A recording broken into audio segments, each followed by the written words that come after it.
네, 의대 지원을 둘러싸고 정부와 의료계의 첨예한 갈등으로 의료 공백이 장기화되고 있습니다. 의전 갈등으로 의료 현장에서의 혼란도 가중되고 있는데요. 제22대 국회 전반기 보건복지위원장인 더불어민주당 박주민 의원 연결해서 최근에 이 상황과 관련된 이야기 나눠보겠습니다. 더불어민주당 박주민 의원 연결돼 있습니다. 의원님 안녕하십니까? 네, 안녕하십니까. 예. 자, 예전에도 우리 의원님의 비중이랄까요? 상당히 또 스타성을 가지고 있는 또 국회의원이셨는데 이제 삼선 아이고, 네. 중진이십니다, 의원님.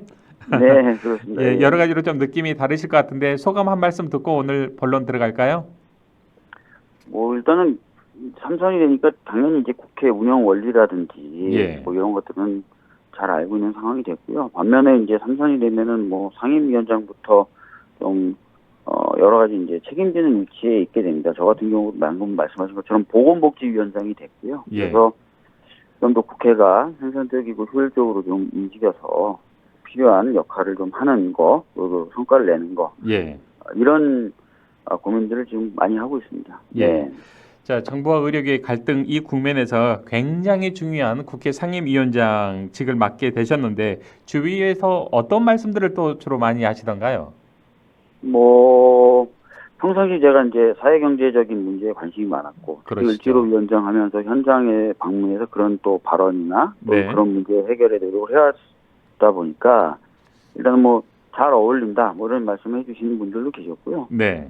반면에 지금 말씀하신 대로 현안이 되게 많습니다. 뭐 연금개혁 같은 경우도 21대 국회 말미에 뭔가 될 것 같았지만 안 됐고요. 예. 그리고 이제 1년씩 늦어질수록 거의 30조 가까운 그런 어떤 경제적인 영향을 미치게 되는데, 그런 부분을 좀 시급히 마무리 지어야 되는 것 아니냐라는 말씀 많이 하셨고, 예. 의료계 관련돼서도 지금 또 말씀하신 대로 좀 의사분들의 집단 휴진 뭐 이런 것들 때문에 지금 굉장히 큰 혼란과 함께 국민 여러분들이 불안을 느끼고 계셔서 예. 이런 부분을 정치권이 좀 나서서 해결해야 되는 것 아니냐라는 말씀들을 많이 두고 계십니다. 예. 앞으로 보건복지위원장님으로서 또 국회 균형추 역할을 또 해주실 것으로 믿어 의심치 않는데 앞으로 포부라고 할까요? 한 말씀 해주시면 좋겠습니다. 사실 이제 보건복지위원장의 경우에는 다른 상임위와 달리 굉장히 많은 이해관계를 조정하는 역할을 해야 된다고 제가 듣고 네. 있고 또 느끼고 있습니다. 그러면서도 뭔가 중요한 사회적인 타협들을 만들어내야 되는 상황이라서요. 열심히 많은 분들 만나고 의견 들어가면서 아까 말씀드렸던 것처럼 좀 꼭 필요한 일들에 대해서는 네. 성과도 남기는 그런 보건복지위원장 되겠다는 말씀 드리겠습니다. 알겠습니다. 그 여정에 저희들 다 함께 기대를 하고 응원하겠습니다. 자, 의원님 이제 의대 정원 2,000명 증원을 둘러싼 정부의 네. 의료개혁으로 촉발된 의료 공백 사태 이게 뭐 끝날 기미가 보이지 않습니다. 그래서 지난달 26일이죠. 국회 보건복지위원회가 정부와 의료개혁 관계자들을 불러서 청문회도 가졌는데 이 자리에서 의원님께서는 조경 보건복지부 장관에게 이른바 3단 샤우팅을 냈습니다. 정말 국민들의 답답한 마음을 대변했다 이런 목소리도 있던데 어떠셨습니까? 그 당시 상황을 한번 말씀해 주시겠습니까? 그러니까 뭐 제가 뭐 장관에게 막 그 소리를 했다기보다는요. 예. 이제 저희들이 이제 거듭 자료 요구 같은 것들을 한 거예요. 저희 위원회 위원들이. 그러셨겠죠. 그러니까 네. 의대 증원을 한다고 했을 때 근거가 됐던 자료들이라든지 이런 것들 좀 제출을 하라라고 네. 얘기를 한 상황에서 그런 부분이 좀 안 되고 있는 상황에서 반복적으로 확인이 돼서 그런 것들 좀 요구하는 과정에서 이제 이야기를 한 거고요. 장관은 뭐 본인 말을 제가 오해했다고 생각했는데 자꾸 이제 제 발언을 끊으려고 해서 오해한 게 없다. 예. 자료를 내라는 얘기다라는 얘기를 하면서 목소리가 커졌습니다. 정말 좀 답답했던 게 그러니까요. 예. 뭐 법원 판결문에도 보면은 2,000명 증언에 근거가 미흡하다는 표현이 반복적으로 나오고요. 그다음에 정부가 근거했다고 얘기했던 세 가지 논문에도 2,000명이라는 규모가 등장하지 않습니다. 그래서 그런 부분에 대해서 명확한 근거를 대라고 뭐 말을 할 수밖에 없는 상황이었고요. 네. 보건복지부 장관은 본인들이 수차례 전문가들과의 간담회라든지 또 내밀한 토론을 통해서 2,000명이라는 숫자를 만들어냈고 그 숫자는 굉장히 필요한 숫자라고 얘기했지만 발표한 다음에 두 달이 안 지나서 1,500명으로 줄여요. 4분의 1 줄입니다. 4분의 1을 두 달 만에 줄일 정도면 그게 그렇게 과학적으로 엄청나게 노력을 해서 어필한 숫자를 만들어냈다고 보기 어렵잖아요. 4분의 1을 통으로 네. 그럴 정도면요. 2달 만에. 그래서 뭐 그런 것들 때문에 근거를 좀 내라라고 얘기를 예. 하다 보니 그렇게 됐습니다. 당연한 그런 요구이고요. 또 그런 자료가 정확히 또 와야지만이 어떠한 점에서 문제가 됐는지 차분히 또 짚어보면서 대안을 제시하는 그런 공론의 장이 되는 거 아니겠습니까? 네, 일단 뭐 맞습니다. 자료 제출이 안 됐기 때문에 충분히 그런 네, 부분들은 아마 그런 모습을 본 많은 국민들께서 공감을 하지 않으셨을까 싶고요. 특히 네, 이날 이루어진 청문회 박단 대한전공의 협의회 비대위원장이 참석하지 않았습니다. 정작 의료 공백의 키를 쥐고 있다고 할 수 있는 전공의가 빠진 상태에서 이른바 네. 반쪽짜리 청문회다라는 비판의 목소리도 있던데 이 점에 대해서도 좀 답답하셨겠습니다. 뭐 아쉬움이 크죠. 예, 지금 말씀하신 것처럼 전공의 분들의 복귀 여부가 지금 현재 핵심입니다, 예, 지금. 예, 의사들의 집단 휴진을 멈추느냐 그럼요, 마느냐, 또 그럼요. 뭐 이후에 어떤 대화 채널이 만들어지냐 마느냐의 핵심 변수가 되고 있는 상황이고요. 네, 그래서 이제 청문회에는 좀 전공의를 대변할 수 있는 사람들이 좀 나와서 그 목소리도 좀 내고 그 과정에서 또 대화가 또 이루어지면서 뭔가 해결의 실마리를 좀 찾을 수 있지 않을까 싶은 기대가 있었는데 저희들이 여러 차례 이제 노력을 했음에도 불구하고 결과적으로 참석을 안 하셨어요. 그래서 그 부분은 좀 저희 개인적으로는 좀 또 위원회 차원에서 보면 네, 아쉽죠. 예. 예. 자, 물론 이제 아쉬운 대목도 있겠습니다만 또 의정 갈등이라는 거대한 소용돌이 속에서 정부와 의료계 대표들이 처음으로 공식적으로 마주 앉았다라는데 또 조그만 희망적인 부분을 굳이 찾는다면 찾지 않을 수 찾고 싶은데요. 특히 정부가 이제 병원으로 복귀하지 않고 있는 전공의에 대해서도 행정처분을 진행하지 않을 수도 있다 이런 가능성도 내비쳤다는 점이 그나마 좀 적잖은 의미가 있지 않나 싶은데 어떻게 보십니까, 의원님? 몇 가지 이제 그 이 상황을 해결할 만한 실마리가 될 만한 얘기들을 장관이 이제 얘기를 했죠. 네, 특히 이제 6월 말 7월 초에 전공의가 복귀할 수 있는 특단의 조치를 검토해서 발표하겠다는 발언까지 한 상태라서 저희들이 이제 청문회에서 했던 장관의 말이 이행이 되는지를 점검하고 있고요. 정부 차원에서 고민을 하고 있다는 얘기를 하더라고요. 그래서 뭔가 정부 차원에서 얘기가 있지 않을까 이렇게 보고 있습니다. 예. 자, 의원님께서 또 국회 상임위원장님으로서 굉장히 또 양측의 입장을 이쪽 저쪽 말씀들을 많이 듣고 계실 것도 같은데 직접 의료 현장의 의료 관계자들의 현장 분위기, 현장의 목소리는 주로 어떤 말씀들을 말씀하시는지 궁금합니다. 일단은 뭐 환자 단체 분들은 예, 현 상황이 굉장히 불안하다라는 말씀을 하시면서 해결이 될 때까지 정부가 좀 잘 챙겨줬으면 좋겠다. 근데 정부가 약속한 게 잘 이행이 되지 않는다라는 말씀을 좀 하셨고요. 의료인들은 정부가 좀 너무 강경일변도로 나가다 보니까 우리 해결이 더뎌지는 것 아니냐 이런 말씀들 좀 해주셨습니다. 그리고 이제 예, 여러 이제 단체들 뭐 의료 관련된 단체분들의 의견들은 이런 상황이 장기화되면서 의사들이 아닌 다른 직역들이 부담을 많이 떠안게 되는 그런 상황에 대해서 어려움들을 많이 호소하고 계셨고요. 예. 이런 것들이 다 좀 종합이 돼서 좀 얘기가 좀 풀려야 될 필요가 있지 않나 이렇게 생각합니다. 예. 네. 자, 그 연장선에서요. 이번 청문회에서 대한의사협회 이면택 회장 현 의료 공백 사태가 의대 조원을 늘린 보건복지의 탓이다 이렇게 지적을 했고요. 또 반면에 박민수 보건복지부 2차관은 문제 해결을 위한 증언이었다 이렇게 맞서고 있습니다. 네. 한치의 양보 없는 끝을 음, 모르는 입장차만 확인하고 있는 셈인데 국민들은 자, 네. 이 상황에서 정치권이 할 수 있는 가장 필요한 일은 뭐라고 보십니까? 어떤 좀 해법을 마련해야 한다고 보시는지요? 그러니까 지금 필수 의료 영역 그다음에 지역에 충분한 그 의료 인력이 공급이 돼야 된다는 데에서는 크게 이견이 없는 것 같아요. 심지어 의협조차도요. 예. 그래서 그걸 위해서 우리가 좀 지혜를 모으고 좀 풀어야 될 것 같고, 근데 이제 일단 그것을 위해서 반드시 필요하다고 얘기됐던 의대 증원 문제에 대해서는 일단은 좀 어느 정도 정부가 지금 나간 것 아닙니까? 그런데 이 지금 문제는 그걸 둘러싸고 분쟁이 발생한 뒤에 해결의 기미를 지금 안 보이고 있어서 예.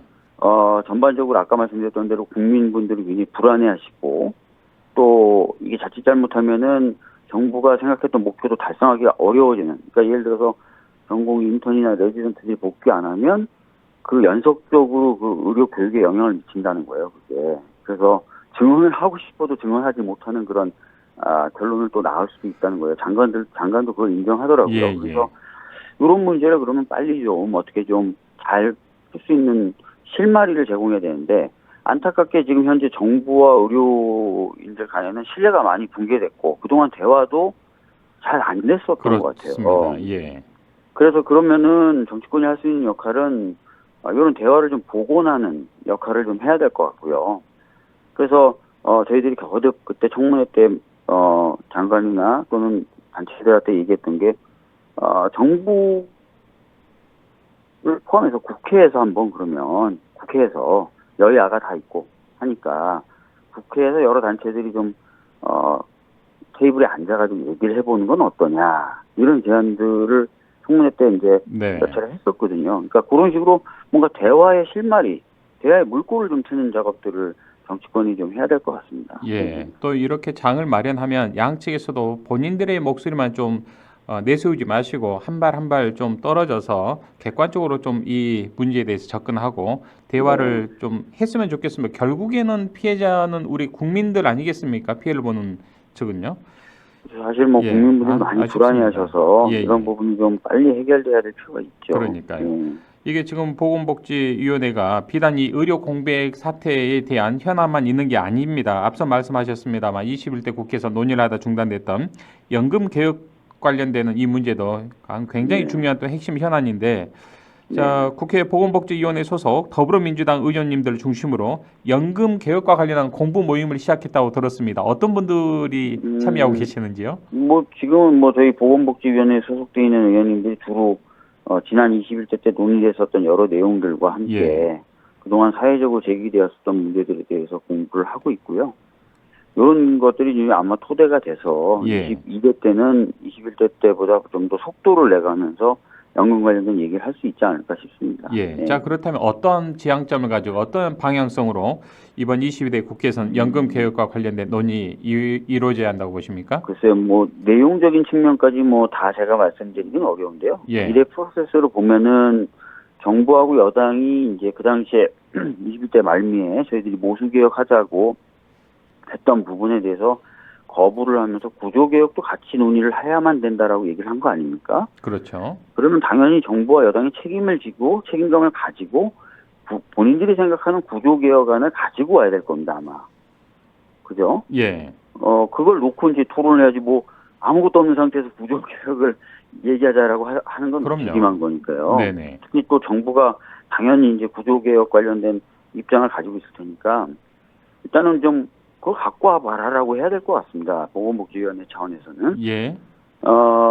근데 만약에 이제 정부가 그걸 못 갖고 온다거나 한다면은 구조개혁을 빌미로 모수개혁을 그냥 지연시킨 것밖에 안 되지 않습니까?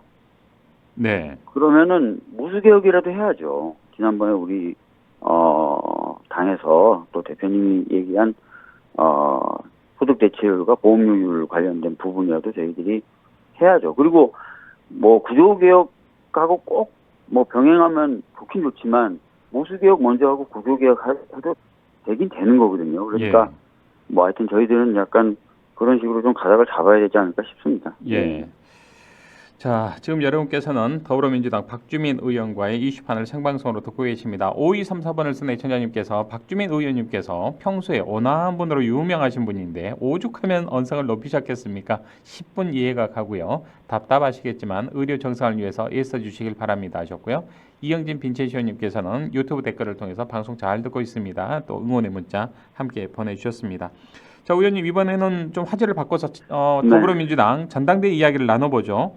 오는 14일 전국 당원대회 예비 경선을 이제 치르는데 이 자리에서 네. 권리당원의 그 표 반영 비율을 기존 40%에서 56%로 굉장히 많이 늘렸더라고요. 뭐 특별한 이유가 있을까요?